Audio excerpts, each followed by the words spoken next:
پاکستان کی طرح امریکہ میں بھی پیٹرول کی قیمتیں بڑھ رہی ہیں۔ جائیداد کی خرید و فروخت کی مارکیٹ مشکلات کا شکار ہے۔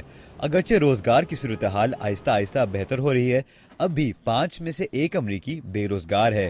ماہرین کا کہنا ہے کہ امریکہ کے امیر اور غریب طبقے کے درمیان فاصلہ بڑھتا جا رہا ہے۔ ایسے معاشی ماحول میں امریکی سیاستدانوں کا کام مزید پیچیدہ ہوتا جا رہا ہے۔ معیشت تو ایک طرف، اس کے سیاسی اور معاشرتی اثرات خطرناک ہیں۔ 150 کھرب ڈالرز یہ ہیں امریکہ کے قرضے، اور ماہرین کا کہنا ہے کہ یہ نمبر مزید بڑھے گا۔ اگلے چند سالوں میں ریٹائر ہونے والے امریکیوں کی تعداد تیزی سے بڑھے گی، اور ان کی دیکھ بھال کا بوجھ یا تو ٹیکس دینے والوں پر پڑے گا یا پھر امریکی حکومت کو مزید قرضے لینے پڑیں گے۔ جلدی ہمیں ہر سال تقریباً 30 کھرب ڈالر صرف ریٹائر ہونے والوں کی دیکھ بھال کے لیے خرچ کرنے ہوں گے۔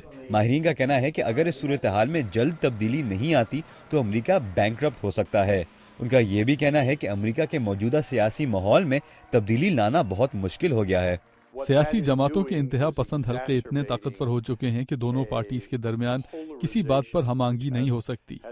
ڈیموکریٹ اور ریپبلکن پارٹیوں کے اراکین صرف لڑتے ہیں اور اہم معاملوں میں سمجھوتے نہیں ہوتے۔ اگرچہ امریکی معیشت ابھی بھی دنیا کی سب سے بڑی اور سب سے اہم معیشتوں میں سے مانی جاتی ہے، ماہرین کا کہنا ہے کہ اس پوزیشن میں رہنے کے لیے امریکی سیاستدانوں کو بہتر کارکردگی دکھانی ہوگی۔ رضا نقوی، اردو، VOA، واشنگٹن۔